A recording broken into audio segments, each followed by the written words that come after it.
Hi, and welcome to the BookishStitcher podcast. My name is Jeanette. You can find me on Ravelry, Instagram, Goodreads, and Periscope as BookishStitcher, all one word. I hope you've had a wonderful week since I last podcasted. And as you guys know, if you watched the last episode, I was at the beach last week with my family.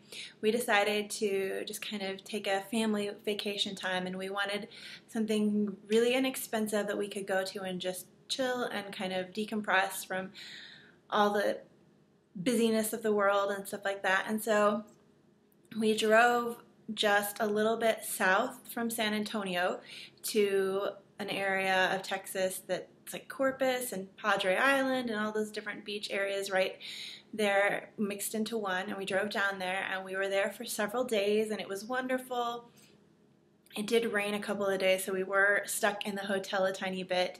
When we rented a place that had a kitchen and it had space for all of us, so we didn't have to eat out every single meal. We had breakfast out, but that was about it because, you just kind of have a brunch and then we'd cook dinner back at the hotel. But it was really wonderful just getting to be with family and hang out. And my kids had never been to the beach before, and I used to vacation there. When I was little, my parents would always rent us a place when it was off season, and we would always go down there around this exact same time. And it was wonderful getting to take my kids to some of the places that I had loved to go as a child. And I took my son to one of these tourist places down there on Padre Island, and they had hermit crabs, which I had hermit crabs growing up, and so we got him some, and I've been imparting the wisdom of how to take care of those to him as we've gotten back. And it was just a really wonderful, relaxing vacation. It was kind of funny though, because the first day, this is very atypical for us. We normally, our vacations are go somewhere that we have never been and explore the city. That's the kind of person that I am. I love to go explore and see museums and go see historical things and just go see, all kinds of different things like that.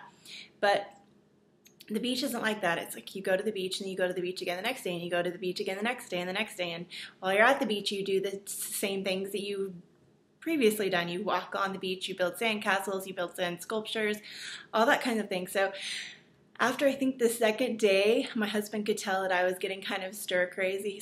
He's like, "Are you okay? We're going to the beach again." But I came to just realize, okay, it's going to be different than any other vacations we've had, and I'm just going to decompress and just have a great time. And it turned out wonderful. And my kids, that was the important part to me, is that I wanted them to have fun. And I was worried that they would not want to go back to the beach every single day, but they loved it. They absolutely loved it. They loved, we buried my husband in the sand one day and took wonderful walks along the beach, and it was just perfect. And so I was going to ask you guys, I didn't know, if you guys have ever been on a vacation like that or something that's different from what you normally do. When you go on vacation, do you normally go to a place and explore the city, or do you normally go somewhere and just decompress and spend time away, or what kind of vacations you like to do? I would love to know that in the episode thread for this week. But let's get on to the knitting, because it's a knitting podcast, knitting, spinning, and books. I'm having some tea. Christmas mug. It's still hot. I don't know if you can see the steam, but this is some Twinings Christmas tea, which is so good. And I put a little agave in it because I like agave in my tea occasionally. And the first thing I finished was my Star Shower cowl, which I've been working on, and this is for the sparkle cowl. And I would wear it, but I was planning on wearing it, but it's cold here today. Well, it's cooler. It's in the 40s, which is about 7 degrees Celsius, and we don't have the heater on yet. Of course, the house is warmer than it is outside, but it's cold enough in the house where I'm wearing my favorite sweater of all time. This is the Ease sweater by Alicia Plummer, and it's the best sweater I've ever knit. It's knit out of Malabrigo Rios. If you've been watching the podcast for a while, you'll know I knit this last winter. But the cuffs are long, just like I like it, and it has this wonderful, I love that right there. It's a drawstring. It's just so cozy, and it goes down really long, and it has ribbing on the bottom, and it's perfect. But anyways, I couldn't wear this because I was wearing my sweater. And this is the Star Shower knit out of another crafty girl in her twinkle sock, and it was the Wheatley color. There's the pattern up close. I really like how the sparkle yarn played with this cowl and the name and the everything. I think it's perfect combination of yarn and pattern and everything. And then next, I finished my featherweight cardigan, and it's really large, and I was marking it done on Ravelry, and I started this on the 3rd or the 4th of November and finished it yesterday on the 28th, so I think it was a 24-day sweater, which is crazy. But so one sleeve, I made the sleeves really long because, as you can see, I like my sleeves to go over my arms. I have really short arms, so it's not hard to make them longer, and I still had yarn left. But I talked last week about how I added little thumb holes in here. A lot of my hoodies that I had in college had thumb holes, so I like that. And I saw somewhere, I think I got the idea from someone, a couple people who had done that on their knit sweaters. I had garments that had done this, but I'd never done it on knitting, I don't think. So I saw a couple people, I can't remember who they are right now, but they had done little thumb holes, and so that kind of was like, oh, you could do that in knitting. And then the next finished object, if your name is Lauren, Elbeth21, and we went to Rhinebeck together, fast forward 2 minutes. But okay, so I saw this yarn, and it immediately made me think of my friend Lauren, who I went to Rhinebeck with, and she lives in New York, so it's cold there. And so I knit her a Hanukkah present, because she celebrates Hanukkah, and Hanukkah / it's cold in New York, so she needs something warm. And she loves purple. And I think this will go great under her winter coat. So I'm going to mail that off to her. And those are my 3 finished objects. And it's actually funny because I almost had 5 finished objects and no whips, because as you'll see, these other things are almost done. So next up in my new bag that I got, holiday bag, this is from Halsey Yarn. My friend Christine, who does University audio podcast, and it's just the cutest snowflakes and ornaments. And inside is a purple. And in here is a hat that I started on vacation, and now I just have 5 rows left on. And this is out of some January yarns. That's all the information on it. And this is the Peppermint Tea Leaves by Claire Devine. This is, to see the true beauty of this hat, I'm going to have to definitely block it with a balloon. But there's the kind of spiral up there. And then you can see the leaves right there. It's kind of hard to show this hat. And then it kind of has a pattern up here, and then the decreases form this beautiful leaf pattern too. And I have to move this onto DPNs because it's gotten too tight. But I got this hat. This hat is part of a hat collection called the Tea Collection, I believe. And it was one of those things where Ravelry recommends certain patterns to you. And I loved them all in this thing, so I went and got that. And I've been knitting that one. And then the next thing got a lot of love too while I was walking on the beach.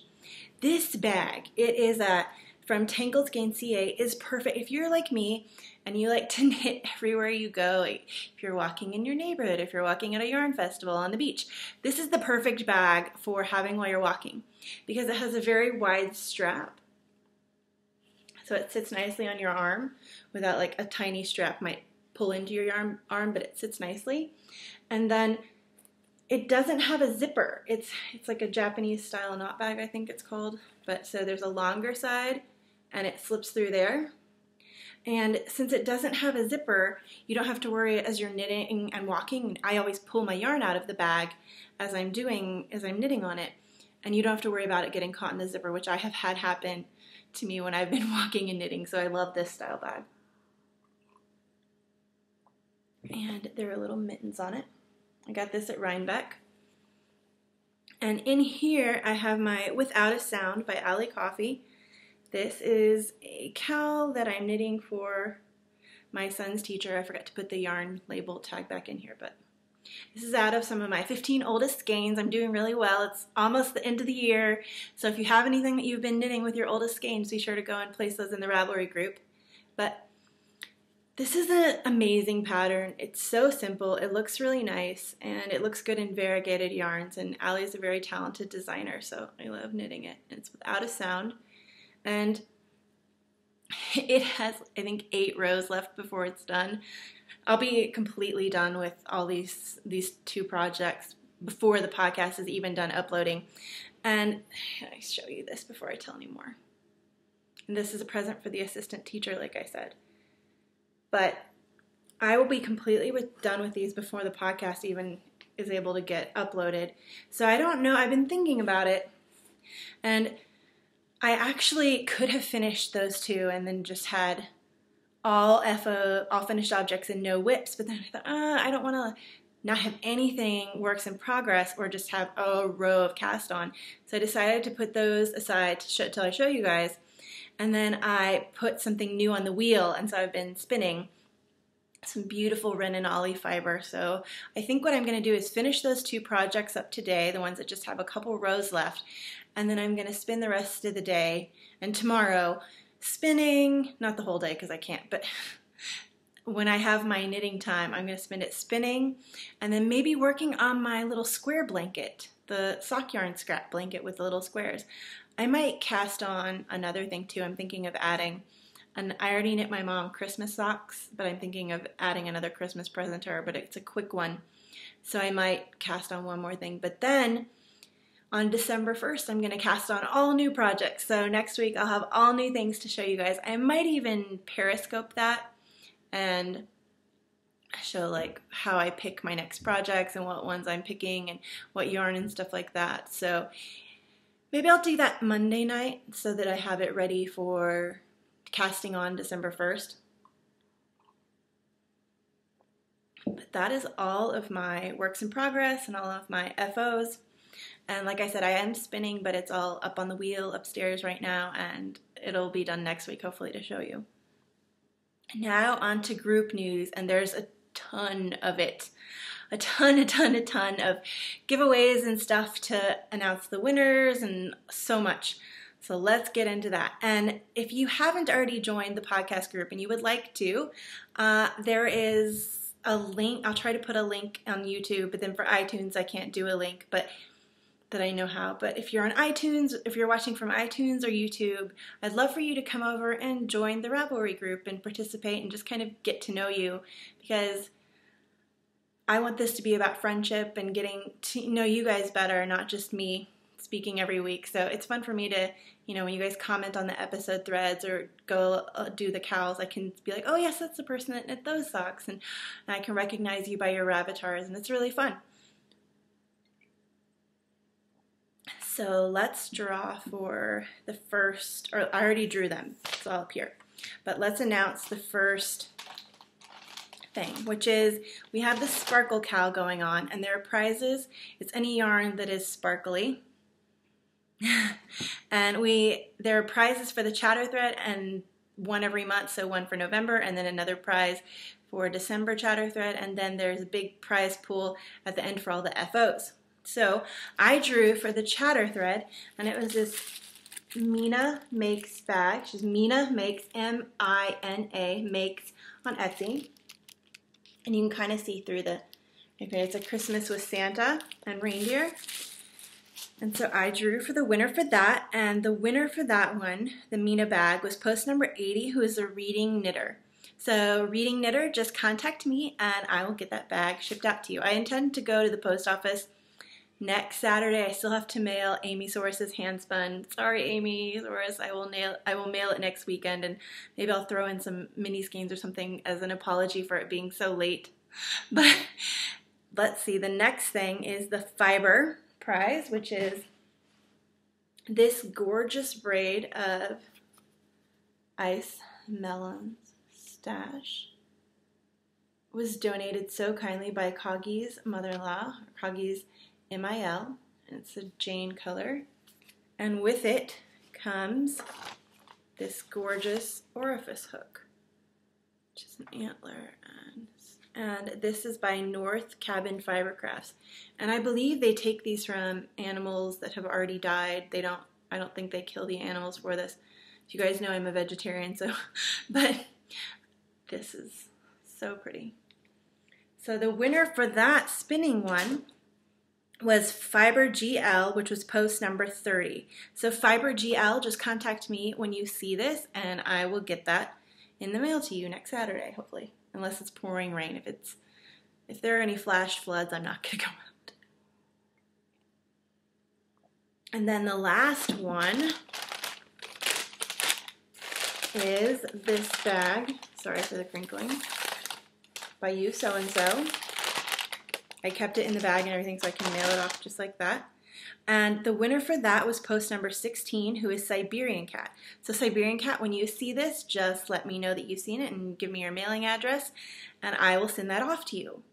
And then I said this week that I got a new House of Yarn bag, got her Christmas update, and she had some other things in there that I got, or one other thing, but she had a bag that was winter themed and it was sparkling. I thought, oh, for the sparkle cowl.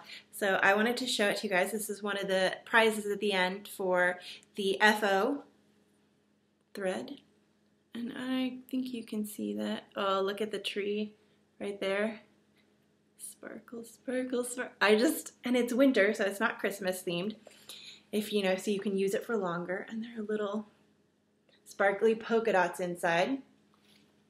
I just think this bag is so beautiful, and I think I wanted like 4 of the bags that she had in the updates, but I only got one for myself, and then this one for you guys. It's the most beautiful. And then she also sent me, she makes these most gorgeous hand-done cards. So I'm not going to show what it says inside, but I have supplies to make these cards, but I hardly ever do it. But I really appreciate the time and the effort that goes into making these. So I have a little box and I save all my hand-done cards that people want. And then she sent me this little notions pouch. It's just kind of a thank you for buying the bags. So I just love her bags and they're so great. And let's see, I think that is everything that I have for knitting. And, oh, it's not. Stash enhancement. So I am in 2 clubs and they both just happen to come at the exact same week. And it's kind of funny because they're not even, like, this one, the Spun Fiber Co. comes every 2 months. So it's so funny that they come at the same time. But there's that, Spun Fiber Co. and the Luna. And this is the November 2015 Yarn Club Falling Leaves. And it's a fall autumnal colorway. And this is all her yarns that she sends are not superwash, they're wool. And I'm actually thinking that maybe, I'm thinking about like knit-alongs and things for next year. And I'm actually thinking that there's this, I need to look and make sure that it still exists because I haven't knit for it in a couple years, but there's this charity that you can knit things for orphans in Russia, and they send them, and they always ask for wool, not superwash, like really warm wool. And I think that I might use my yarn from this club to knit up some little vests and socks and stuff to send to the kids there. So I think that would be a great use of this yarn, and I'm really excited. Have another skein that I'm going to make some stuff out of it too. And then the last thing, enabling, this was my Gail's art. And this is the Special Secret Sock Blank in the Fallen.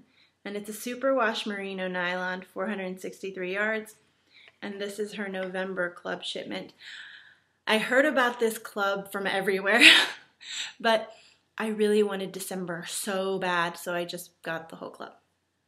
I probably could have contacted a friend who was getting the club too and been like, hey, can I just get an extra December? But no. But I'm glad I got the whole club because it is beautiful. You see, her sock blanks. This is only my second one to ever have, but I love it. It's like a piece of art. and it's very soft. So that is everything. I can't believe I forgot enabling, but that's everything. Now on to the book for this week. So a couple times a year, probably once or twice, I will read a graphic novel. And I love graphic novels because they go really fast. And sometimes you just want a book that goes really fast. And I also love the juxtaposition of the artwork along with the words. It's just a wonderful media to me to have, if it's a good artist, to where they have their drawings pictured in with the words and to make it comes alive even more to me sometimes. So I had heard about this from a lot of literary things that this author, Scott McCloud, I think it was his first time doing one in several years. And he was kind of, I guess, well known in the graphic novel world, but this is The Sculptor. And it's the long-awaited graphic novel from Scott McCloud, a spellbinding urban fable about a childhood wish, a deal with death, the price of art, the value of life, and a desperate love. So I think last November I reviewed another graphic novel called Blankets, and that one was spectacular. I really loved Blankets a lot. I didn't like this one as much as Blankets, but I did enjoy it. So the basic premise behind this is there is this I should have tabbed. I meant to tab different pictures and stuff that I really liked, but I can kind of just show you really fast. But there is this main character, David Smith, who all of his life he's thought that he was going to be somebody, that he was going to be a famous artist and leave his impact on the world through his artwork, his sculpture. And I think of the Tolkien quote, I can't remember it exactly, but how so much of the harm in this world is done by people who thought they were more important than they really are. A lot of that time feeling like that you're so important, that you are meant to, so many, like it is the destiny of 99.999% of the world to just go through it and not make this huge impact that is going to be known in history, becoming a famous artist. There's, you're not going to become Picasso, or very few of us will become Picasso or a famous literary genius. So he decides, his life is kind of down in the dumps. He has almost no money, he has no prospects, and all he has is his art, and it matters more to him than life. His family's all gone. It matters more to him than life that he leaves a name for himself. And so he makes a deal with death, who kind of has taken the guise of, I believe, his uncle, who is dead. And that's kind of how he figures it out. But the Uncle Harry, his uncle says, would you trade your life for your art? And he's like, yes, I would. And he said, well, what if I would only give you this number of days, like 100 days, something like that. I don't remember the exact number of days, but it's less than a year. And you would become famous, and I would grant your wish. Because when he was a kid, he always had this wish that his hands were magical and could sculpt things just with his hands without any tools, and sculpt any medium, like stone, granite, wood, anything. He had this dream that he could sculpt it with his hands. And so he said, what if I granted your wish that you could sculpt anything with your hands, but you would become famous, or have the ability to become famous, but you would die?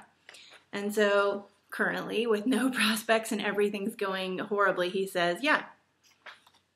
And so he trades his life, and then he starts, making things and sculpting things. But of course, along this process, he meets a girl, and they, as it said on the back of the book, in a desperate love, they fall in love. And it's kind of a race against time book where he's trying so hard. And it's funny because you would think that, oh, you made this deal with death, automatically you're going to become famous and everything. But I love how he doesn't automatically become famous right away. It's kind of, death is tricky. Are you surprised? And so he keeps making these things, and he doesn't become famous right away because I didn't really particularly love his artwork. David Smith, it was kind of hard to describe. He would take scenes that were meaningful from his life, but kind of make them into a weird nightmarish dream scenario where things weren't proportional and different things that weren't supposed to be there were there, and very kind of modern but odd, because I like modern art, but this is, I don't know how to describe it really. If I were an art major, I would probably know the exact term to describe his art, but so he's not something that I would think would most appeal to most people, and so he doesn't become famous right away, but he kind of, you know, it's a race against time where he's trying to become famous, but he's slowly falling in love with this girl, and she's, you know, everything he's wanted, and now he's given up, and he can't go back on this thing that he's made with death. He can't change it back, and I won't tell you the ending or anything like that, but I would say rent it from your library if you can. The other graphic novel that I have called Blankets, I would say buy that one. I loved that one. But this one I would say rent it from your library. I'm not sure because it's only available in hardcover. I'm not sure if I would buy it again. That's kind of, I guess, what I'm saying. It's a great read, and it's a very interesting story, and the ending, the ending. But I wouldn't recommend shelling out unless you are madly in love with this author of graphic novels. But the book is Scott McCloud, The Sculptor. And there's even a praise from Neil Gaiman, the best graphic novel I've read in years. So that was the book review. I guess that was a kind of a longer book review, but I guess I had a lot to say about it. That's everything I have for this week. I know it's a little bit shorter of a show than my normal. I guess it might be about normal, but next week I'm so excited to have all new cast-ons and have spinning to show you all. And I am back from my vacation. I am well rested. Thank you so much to everyone for all the kind words about hoping I had a wonderful Thanksgiving. We did. I forgot to say this at the beginning, but we're vegetarian, so we just kind of ate in our room. We didn't have to go out anywhere because I don't like to make other people work on Thanksgiving by me going out into the world. So we just stayed in our little nook and cooked from there, and it was wonderful, and I hope you all had a wonderful week too. So I'm going to stop blabbering on and just let you guys go. But I look forward to seeing you guys next week. I hope you have a wonderful week and that you get to do all the things you love. Okay, bye.